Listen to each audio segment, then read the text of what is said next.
দর্শক, গ্যাস সংকটের আরও খবরাখবর জানাতে রাজধানীর বাংলা মোটর থেকে এই মুহূর্তে আমাদের সাথে যুক্ত হচ্ছেন সহকর্মী রাকিব আল জাবেদ। আমরা চাচ্ছি তার কাছে। রাকিব, ভোগান্তি, বিশৃঙ্খলা সব মিলিয়ে পরিস্থিতি আসলে কোন দিকে গড়াচ্ছে বলে মনে করছেন?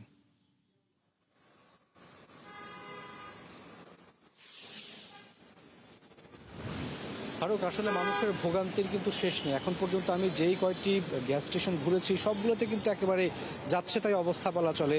অনেকে কিন্তু ধৈর্যের চরম পরীক্ষায় উপনীত না হয়ে কিন্তু ধৈর্য বাঁধ ভেঙে গেছে এবং অনেকে বিশৃঙ্খলা তৈরি করার চেষ্টা করছেন, আগে পরে সিরিয়াল নিয়ে যাওয়ার চেষ্টা করছেন অনেকে। আমি এই মুহূর্তে দাঁড়িয়ে আছি আপনার বাংলা মোটরের যে মোড়টা আছে ঠিক সেখান থেকে একটু সামনে।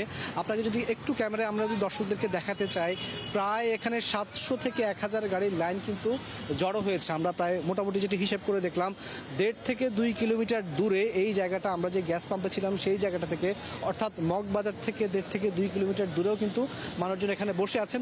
অনেকেই 4 থেকে 6 ঘন্টা বসে আছেন। এটা একেবারেই কম সময় যারা 4 থেকে 6 ঘন্টা বসে আছেন।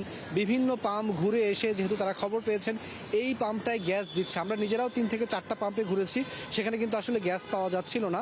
এখানে যেহেতু পাওয়া যাচ্ছে, অনেকে প্রায় 7-8 ঘন্টা সিরিয়াল দিয়ে বসে আছেন আশাতে তাদের যে অন্তত তারা অর্ধেক গ্যাস হলেও পাবেন। তবে সবচেয়ে বড় সংকটের যে বিষয়টি সেটি হচ্ছে শুধুমাত্র যে গ্যাস পাম্পগুলো তা কিন্তু না, এর পাশাপাশি যে শিল্প উৎপাদন সেটাও কিন্তু চরমভাবে ব্যাহত হচ্ছে।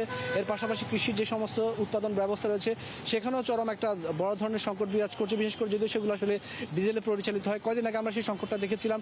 এর পাশাপাশি আমরা দেখেছি যে বাসাবাড়িতে গ্যাস সংকট, এলাকা ভেদে কিন্তু রাজধানীর বিভিন্ন জায়গায় কিন্তু আজকে মানুষজন রান্না করতে না পারার একটা বড় ধরনের অভিযোগ করেছেন। তবে সবচেয়ে বড় যে সংকটটা আমরা দেখতে পাচ্ছি সেটা আসলে এই মুহূর্তে গ্যাস পাম্পগুলোতে দেখতে পাচ্ছি।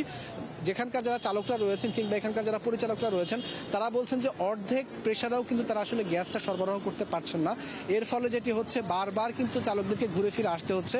এখানের বেশ কয়েকজন চালকের সাথে আমাদের কথা হয়েছে, তারা বলছিলেন যে তারা দিনে একটা সময় একবার গ্যাস পাম্প করতে পারলে তারা কিন্তু সেটা পুরো দিনটা কিন্তু কভার করতে পারতেন। এখন আসলে 3বার 4বার তারা আসলে গ্যাস দিতে আসতে হচ্ছে। এর ফলে আমরা দেখতে পাচ্ছি যে গ্যাস পাম্পগুলোতে বড় ধরনের কিন্তু একটা সিরিয়াল তৈরি হচ্ছে এবং এটা দিন শেষে বড় ধরনের বিশৃঙ্খলা তৈরি করছে, যেটি আসলে নিয়ন্ত্রণ করতে গ্যাসের পাম্প যে মালিকরা তাদেরকে কিন্তু বেগ পেতে হচ্ছে। ফারুক, অসংখ্য ধন্যবাদ। দর্শক, গ্যাস সংকটের বিষয়ে জানাচ্ছিলেন সহকর্মী রাকিব আল জাবেদ।